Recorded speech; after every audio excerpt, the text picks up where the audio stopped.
Alrighty, we are live, and I know the lighting isn't very good, but it's just me talking anyway. There's nothing really to see, and I really enjoy the natural lighting of having the blinds open. I hate having the curtains closed and being locked up in here. Um, but so you can read the title of the video. We're going to talk about the Bible's condemnation of makeup and jewelry. So this is two different topics. I was almost going to talk about tattoos and cutting yourself also, because there is that. I, there is topics about that in the Bible, but I felt like I was just going to do two different videos. So this is just going to be makeup and jewelry. And so, jewelry is not the same as makeup. Makeup is not talked about as much, and it's not called makeup. It's called face painting.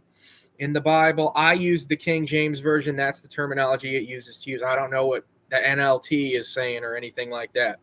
But the verses should probably still line up, hopefully, doctrinally speaking. So let's just get right into it. I have written here, number one, New and Old Testaments on jewelry, because there is a difference between the New and Old Testaments on this issue, especially about the jewelry aspect of this. It doesn't really talk about makeup in the New Testament. It talks about it in the Old Testament, and it's all bad. Nothing good to say about makeup ever. But, jewelry is in the Old Testament not as bad as in the New Testament. In the Old Testament, it's more neutral on jewelry. The New Testament calls to be more modest than the Old Testament. You can see this in action in real life, usually, hopefully, versus like Orthodox Jews versus like really Orthodox Christians. The Orthodox Christians practice higher degrees of modesty, whereas the Orthodox Jews will wear more expensive, fancy hats, and you've seen them with the big bear hats and stuff like that. Very expensive and very costly. In the King James, it's called raiment when you have that type of expensive clothing. The Old Testament usually compares, goodly things like wisdom or a discretional wife or understanding to pearls, diamonds, and jewels. That's all throughout the Old Testament, especially in Proverbs and Psalms and things like that. It really likens these godly good things back then to jewelry, diamonds, and so on. It's basically just making it sound good. It never really says anything really that good about the stuff themselves, other than when people are giving their jewelry to God as a type of tithing or first fruits sort of a thing. But in the New Testament, in Revelation, that book associates this with like worldliness, Babylon, and whoredom. So it does change in the New Testament. It's not the same. It's not treated well. It's not seen as a good thing. And that's in places like Revelation chapter 18.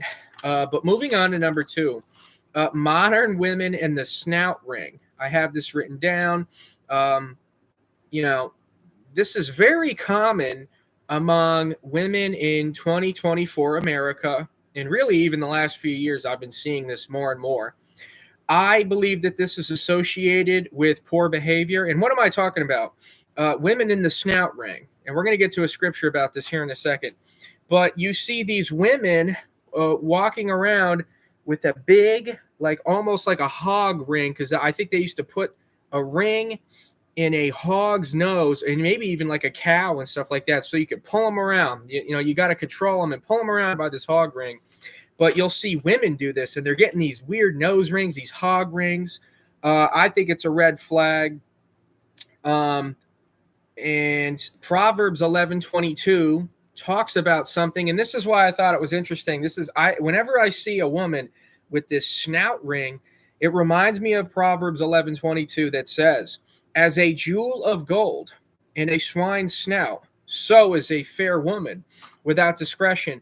And like I was saying earlier in the list on number two, I mean, it just seems to me like the women who are doing this are always not very discretional women. They're usually very worldly and problematic. You just don't see good women doing this. I'm not saying it can't happen. I'm saying it definitely seems to be heavily associated with that. And it's almost like prophetic how God put that in there. The snout, or a gold in a swine's snout. And it's like these women getting these rings, and they're the ones who are doing it have poor behavior. But moving on, and this is almost connected to that. Number 3, there was a woman who made a video, and she ended up on Matt Walsh. Everybody knows who Matt Walsh is. She was complaining she could not find a husband, and this woman had tattoos. She had one of the biggest nose rings I've ever seen. It had crap hanging off of it and all this stuff, and I was like, doesn't that get in your mouth? And I don't know. And she was complaining that she couldn't find a husband, and she had all this makeup on. And I was just thinking, and I was like, man, it goes back to the Bible. And that was one of the things that really triggered me to want to do this video, is that she could not find a husband. She basically says in the video that there's these other women who are dressed better than her. They don't have muscles. They're not wearing tattoos and the snout ring. Excuse me. And I think that that's because if you look like that, it's associated with bad behavior. She looks like the girlfriend of like a Hell's Angel, of like a biker. I mean, she looks like, so why would some guy who's got a tuxedo on, who's got a job at a bank, who's just doing really good for himself, why would he want a woman who looks like she belongs in the trailer park?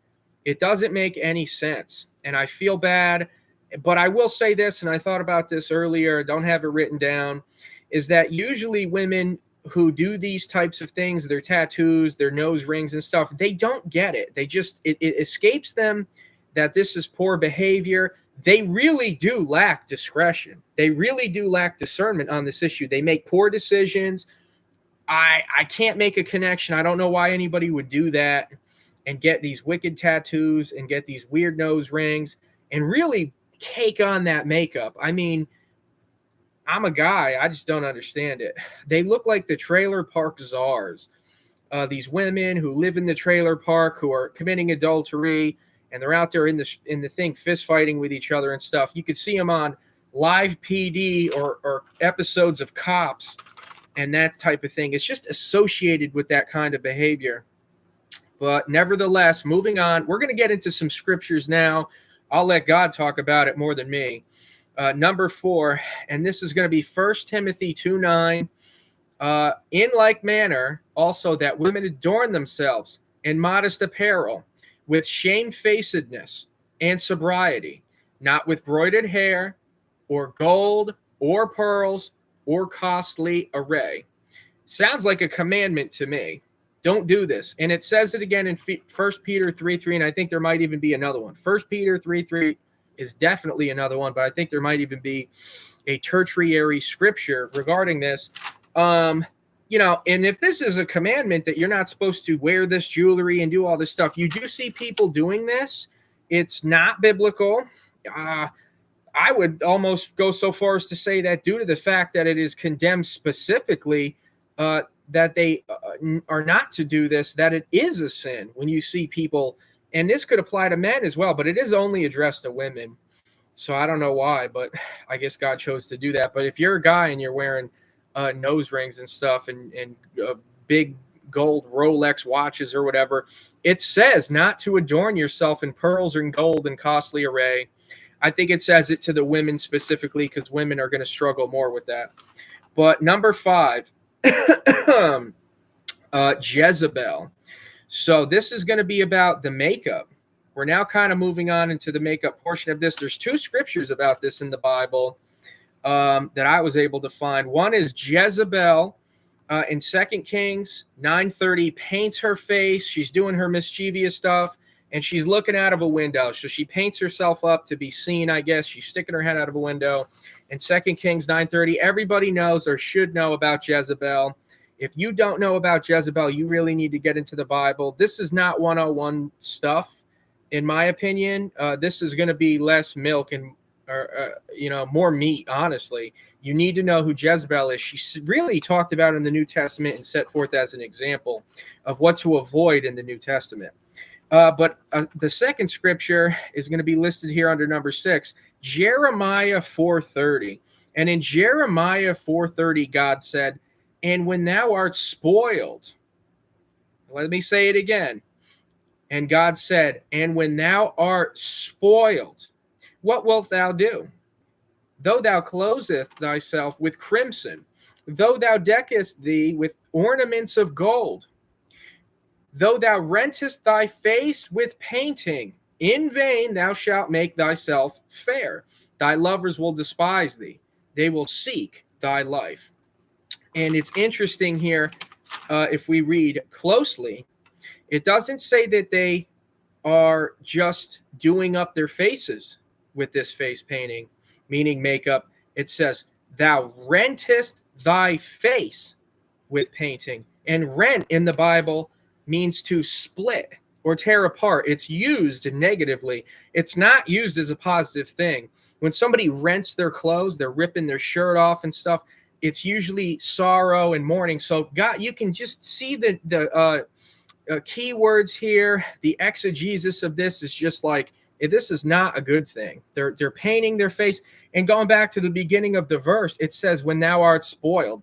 And again, you see this at most churches. You see women doing face painting where they're covering up their faces with this stuff. I have heard it likened to kind of like hiding themselves. You know, like when you're in the army and you wear face paint. I was in the army and you would wear face paint so that the people can't see you. You're altering yourself. You're not being what God made you to be. God made you something and you're misrepresenting that thing. It's deceptive. You know, and this is being associated with being spoiled. And the reason I'm bringing this up is because obviously in America, we're spoiled. We're one of the richest countries on earth. You can get all this makeup and all this stuff unlike ever before. And you really do see it in other countries and stuff. But, you know, I'm an American, so I'm kind of talking to American churches here. But, you know, these women who are spoiled, the churches are spoiled. It's not a sin. I'm not saying it's a sin, but it's being associated with Jezebel, guys. It's not being associated with good things here. It's being associated with being spoiled and renting thy face. You're renting thy face by doing this. So jewelry pretty much completely condemned. And then the face painting, the makeup is just not being associated with something good. And I would even go so far as to say this, is that I've noticed like two types of churches, and we'll call it a 50-50. About 50% of these churches that enforce no makeup, which again is not really a specific commandment. If they're enforcing that, usually they're enforcing the gold and the jewels and the pearls as well. You know, usually they're doing that. So you could lump that in there as well. But about 50% of those churches are usually bad. They're usually like Pentecostals and stuff where they're just making up things. Women can't cut their hair and stuff that's just not in the Bible. But the other 50% are really good churches where they're encouraging people not from a domineering perspective to not wear makeup, but they're encouraging them to be more natural. And they're enforcing that the husband needs to love the wife, whether or not the wife is being very beautiful and wearing this makeup and really dolling herself up. And usually these churches have big families and they put a higher emphasis on womanhood rather than being a like a worldly woman, I guess you could say. But I just wanted to say that. I didn't have that written down, but I just wanted to say that in summary, makeup appears to not be sinful, but it is associated with Jezebel and being too spoiled. The New Testament basically bans jewelry. It's saying not to do it.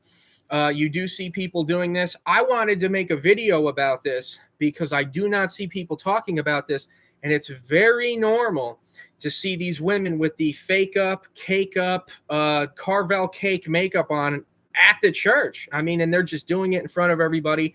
You need to exercise a closeness to God, and you ask him to lead you into all understanding about this. I can't think of anything else to say. If you guys like this content, like, share, and subscribe.